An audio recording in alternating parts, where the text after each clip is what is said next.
part 3 of the study series. This comment started it all. Like it got us on and popping in it. I said, this isn't just one video. This is a few videos. You studied, you felt prepared, you sat down for the exam, and you bombed it. Part 1, we found your learning style. Part 2, we learned some universal cheat codes to really just step up your study game. But in part 3, if you're still struggling, it's not your effort and it's not your fault. Something is breaking between hearing the information, getting it into your head, and then getting it onto that test paper. So today, you and we're gonna play detective and we're gonna find out where your disconnect is. You already know me, I'm Tiffany Neal. I'm bachelor's prepared registered nurse who loves to help my untraditional students join nursing and to help my untraditional nurses leave bedside for business, specifically assisted living facilities. But today, we're gonna investigate where's the friction happening. Sometimes the disconnect between hearing and learning occurs early. The way you're receiving the information in the first place might be confusing to you or might not be suited to your type of learning. So if you're not really learning in the first place, question 2 things. Number 1, are you giving your full attention in class? Do you kind of find your mind drifting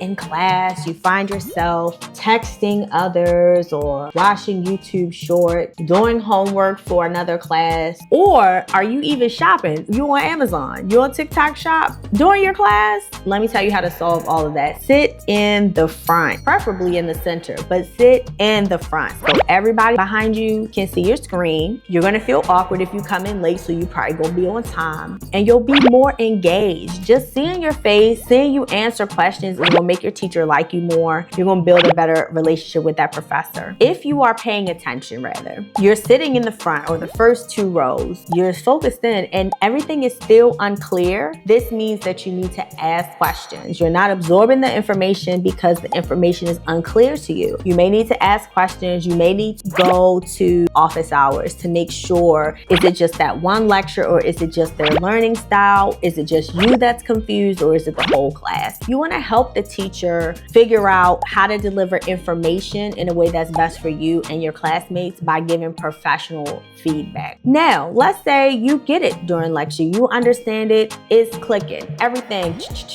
falling into place. But then when you look at your notes, you're like, what the heck is this? So some of these things may be happening because you're spending too much time between initially learning the information and then revisiting your notes. You want to have as many touch points with those notes as possible, as quickly as possible, right after just learning the concept. Also, you may have poor note taking. And if you're a poor note taker, you may want to use a friend's note. You may want to get the school to assign you a note taker, or you may want to ask for permission to record the audio of the lectures so that you can listen again. I would say take time to go over your notes a few minutes every day, even if it's just 15 minutes while waiting for the train, even if it's just 20 minutes while getting a pedicure, even if it's something while getting your hair done, while you're on your way to your friend's house, while you're walking to get dinner or drinks. Look at your notes as often as possible for just short breaks so that you have as many chances to store that information as possible. And I would say try to reproduce your notes in some format. Hey, reproducing your notes could be making a YouTube video and teaching other nursing students. Once you get the information, you can rewrite them, you can summarize them, you can create charts or lists from the notes. You can role play a particular patient scenario that has something to do with the concept that you learned in class, but you want to do that as often and as quickly after first learning it as you can. Meet with the teacher during after hours. If the lecture made sense but your notes are crazy, you might need to ask more detailed questions or ask if they have tips on how students that succeeded in their class took notes in a way that helped them on the future questions of the test. We looked about, are you actually learning in class, if you're retaining it after, but a lot of y'all, and this was me too, the breakdown happens right here. The GD test. I try not to curse in general. I try not to curse on these videos especially, but the test. You know the material, you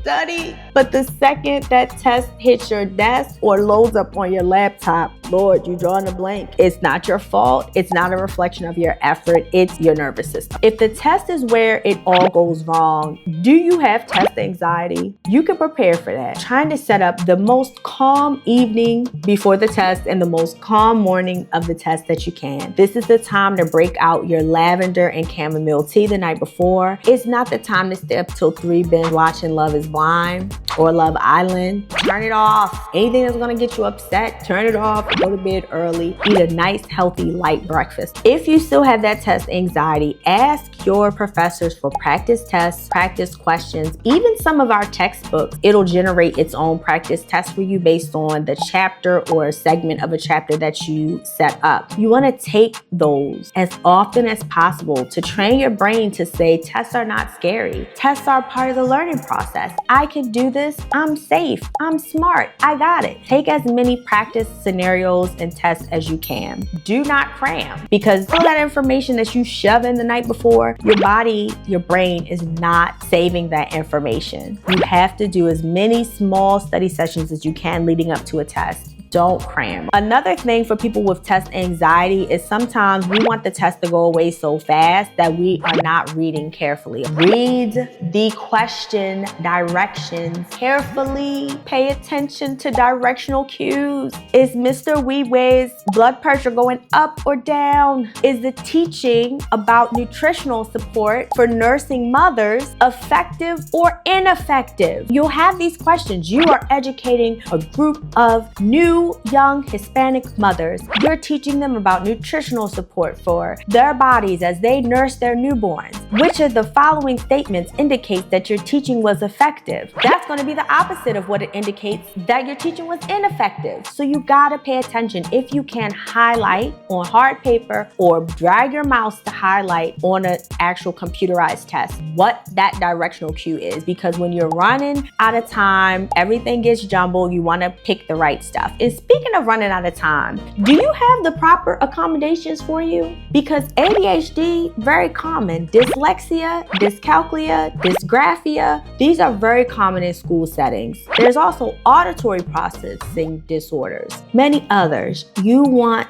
to get tested. Does it take you longer to process things? Is it hard for you to focus if it's background noise or stuff happening in the room? Do you get your numbers and your letters jumbled up? So I have a visual processing disorder. Even though I was diagnosed with ADHD earlier in life, when I got tested again before my return to nursing school in 2023, I had gotten diagnosed with a visual processing disorder. It's sort of like dyslexia, but instead of mixing the letters up, I mixed words and like sentence structures up. It's very annoying, but I learned how to deal with it because I got an academic coach. I didn't even need extra time. I just needed a quiet exam room with a proctor, a one-on-one exam room, or an exam room with a proctor. It cured everything. So some colleges and universities will test you for free or for a small fee. Sometimes you just have to pay out of pocket and go to another professional. I went to a professional that was not affiliated with my college because I was still taking prereqs at the time that I got tested, because I wanted to get those results before I started nursing school so that I didn't get messed up. And that cost me roughly $1,000 to get tested. If you could get your school to do it for free, that would save you a lot of money. I know that we like to think of school as this annoying holding chamber, this annoying, stressful waiting room before we get to the real world as nurses. I'm going to argue that it's a training ground. Those study habits that you build now are going to be invaluable for you learning new skills on your unit, being able to switch units, being able to go back to school as a graduate student nurse. You're going to need to know how to do this. You're going to need to know how to advocate for yourself and get the resources that you need, accommodations that you need. You got to learn how to fight for that stuff. That's preparing you to be a better nurse, and in the future, if I had my way, a better healthcare business owner, because things are better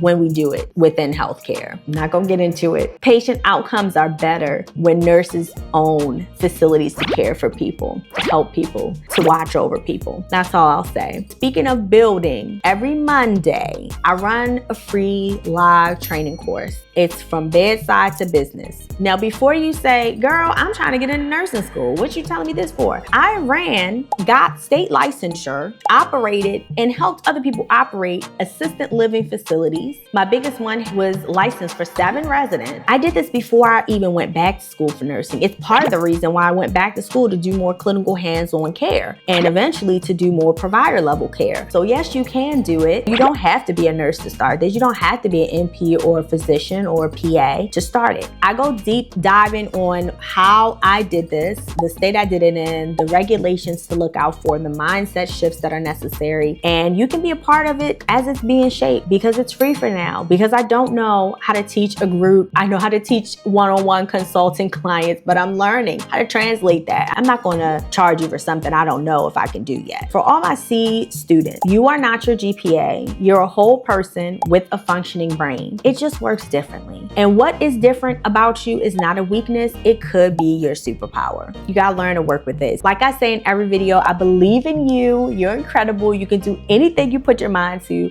Please support the channel by subscribing and leaving a comment, a question, a suggestion. I'll see you in the next video. Bye, guys.